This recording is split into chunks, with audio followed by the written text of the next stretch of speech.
I had bad news stories plaguing my mind, and I spoke to the Lord, Lord, help me.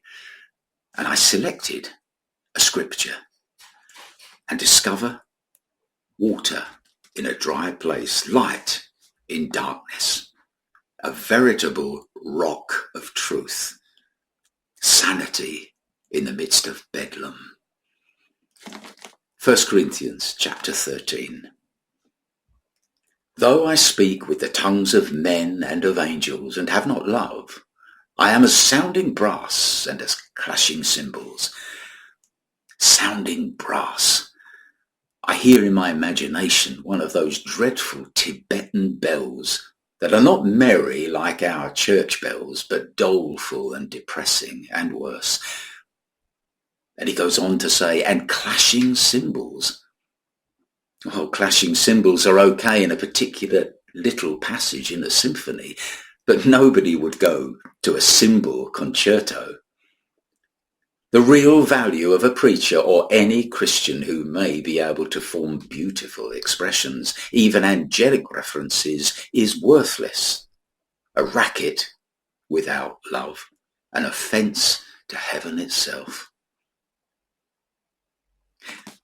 The passage goes on to say, though I have the gift of prophecy and can understand all mysteries and all knowledge. Wow. Yes, please, my heart says. I could straighten up all the misunderstandings that people have of Scripture. I could be the final word on every subject. They would stop their heated discussions when I entered the room. He goes on to say, though I have all faith and can move a mountain. It gets better and better. At this moment, our country is having sleepless nights, wondering how to be rid of the traitorous mountain of Starmer and company. But a man with all faith would merely speak the word, and the mountain would disappear. But the rest of the verse says, and have not love, I am nothing. If I could do all these enviable things, I think I'd be happy. But if I lacked love, I'd be a zero, a nothing, a naught. Goes on to say, and if I bestow all my goods to feed the poor and give my body to be burned. Okay, I'll give up on wanting to impress this world, and I'll seek to impress heaven instead. I'll be incredibly generous and self-denying to the point of even giving my life in, say, some horrible Arab backwater or cannibal island. But it goes on to say, and have not love, it profiteth me nothing. Nothing. Again, zero. No profit, no special reward. Heaven didn't even notice what I did because I didn't do it out of love, but out of self-gratification. What a waste of time. And what an insult to heaven to think I could impress them. What value love possesses. One touch of love transforms lead into gold, can make our words resound in heaven and the operation of faith a joy to the world. Sacrificial acts become a double blessing because love knows how and when to give without elevating itself and making the recipient uncomfortable. Love elevates others, not self. Amor omnia elevat. Love elevates all. And it does actually elevate us when we serve in love. The passage goes on to say those well-known words, and now abideth faith, hope, love, these three. But the greatest of these is love.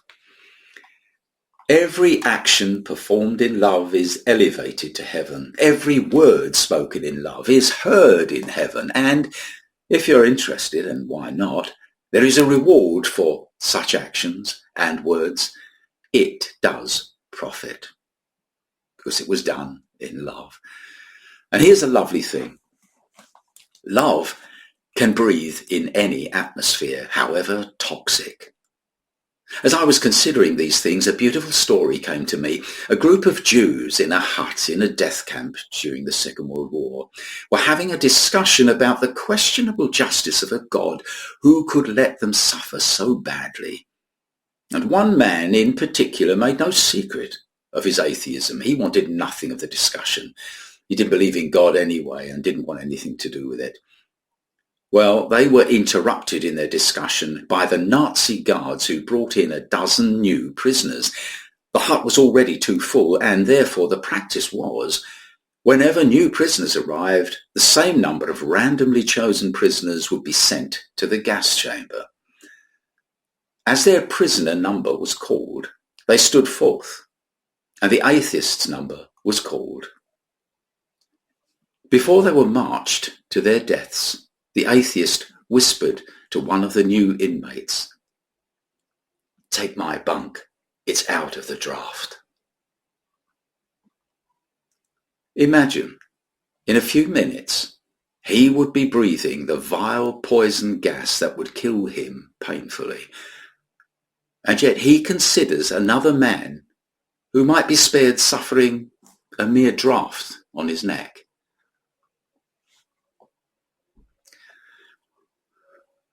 What a faithful friend love is, making an appearance in the darkest of places. But love cannot act alone. Love needs willing volunteers. Somebody in dire circumstances once asked, "Where is God?" And the answer came, "Wherever we let him in." And this is a message to all of us, believer and unbeliever. Let God in. God is love, 1 John chapter 4, verse 7. Hope to see you in the next video.